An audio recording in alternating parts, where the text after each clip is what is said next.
Salam sejahtera bagi kita semua, Bapak Ibu yang saya hormati, serta hadirin sekalian. Pada kesempatan ini saya ingin mengajak kita semua untuk merenungkan dan memahami perjalanan panjang sejarah Indonesia. Sebuah bangsa yang kaya akan budaya dan tradisi. Kita akan membahas beberapa fase penting dalam sejarah Indonesia, mulai dari masa prasejarah hingga era modern ini. Sejarah Indonesia dimulai jauh sebelum kita mengenal tulisan, yaitu pada masa prasejarah.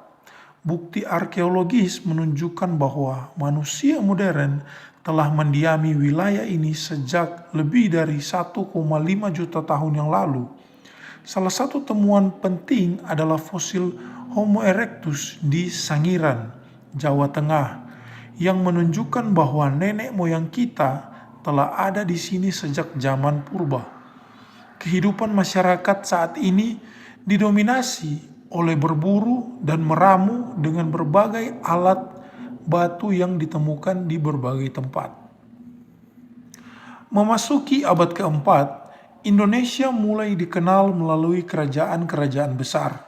Kerajaan Kutai di Kalimantan Timur dan Tarumanagara di Jawa Barat merupakan beberapa yang paling awal.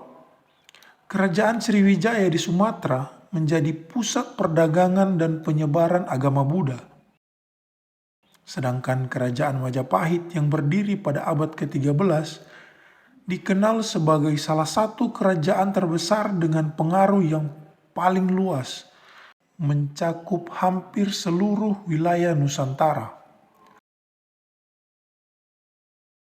Kerajaan-kerajaan ini tidak hanya berkontribusi dalam bidang politik, tetapi juga dalam budaya dan agama.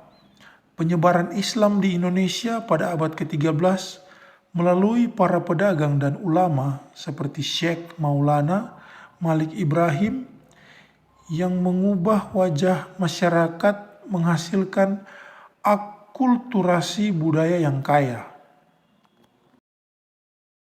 Memasuki abad ke-16, Indonesia mulai berinteraksi dengan bangsa Eropa, Portugis, Belanda, hingga Inggris, yang datang untuk berdagang rempah-rempah. Namun, yang paling dominan adalah Belanda.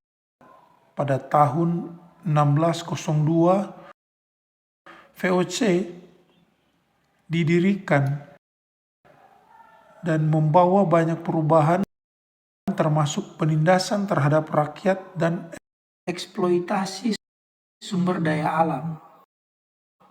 Kolonialisme ini membawa dampak besar terhadap masyarakat. Munculnya sistem tanam paksa pada abad ke-19 memperburuk kondisi petani.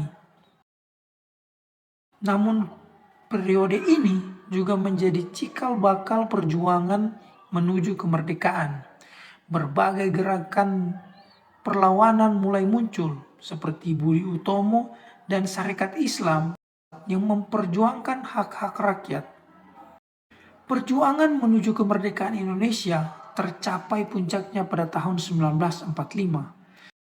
Setelah Jepang menduduki Indonesia selama Perang Dunia Kedua, kesempatan ini dimanfaatkan oleh para pemimpin bangsa seperti Soekarno dan Muhammad Hatta untuk memproklamirkan kemerdekaan pada 17 Agustus 1945. Proklamasi ini menandakan babak baru dalam sejarah Indonesia. Meskipun proklamasi ini disambut gembira, tantangan besar menghadang. Perang kemerdekaan melawan Belanda harus dilalui, yang tidak hanya melibatkan militer, tetapi juga rakyat sipil yang berjuang untuk mempertahankan kemerdekaan. Setelah perjuangan yang panjang, pada tahun 1949, Belanda mengakui kedaulatan Indonesia. Era pembangunan dimulai di bawah kepemimpinan Presiden Soeharto. Dalam periode ini, Indonesia mengalami pertumbuhan ekonomi yang pesat, namun juga diwarnai oleh berbagai pelanggaran hak asasi manusia dan korupsi. Krisis ekonomi pada tahun 1997 memicu reformasi yang membawa perubahan signifikan dalam tatanan politik dan sosial. Rakyat mulai didengar dan sistem demokrasi mulai dibangun kembali. Pada saat ini, Indonesia adalah negara yang demokratis dengan beragam budaya dan etnis.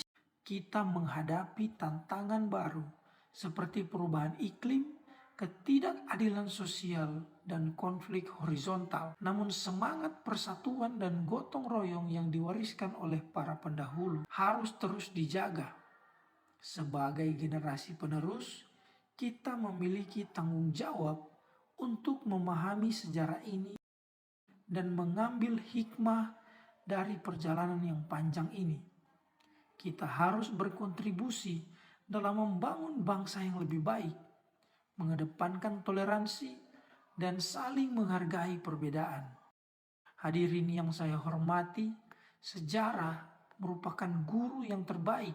Jadi marilah kita merenungkan perjalanan bangsa ini dan bersatu untuk masa depan yang lebih baik. Dengan memahami sejarah, kita bisa menghargai perjuangan para pahlawan dan melanjutkan cita-cita mereka. Terima kasih atas perhatian Bapak dan Ibu serta hadirin sekalian.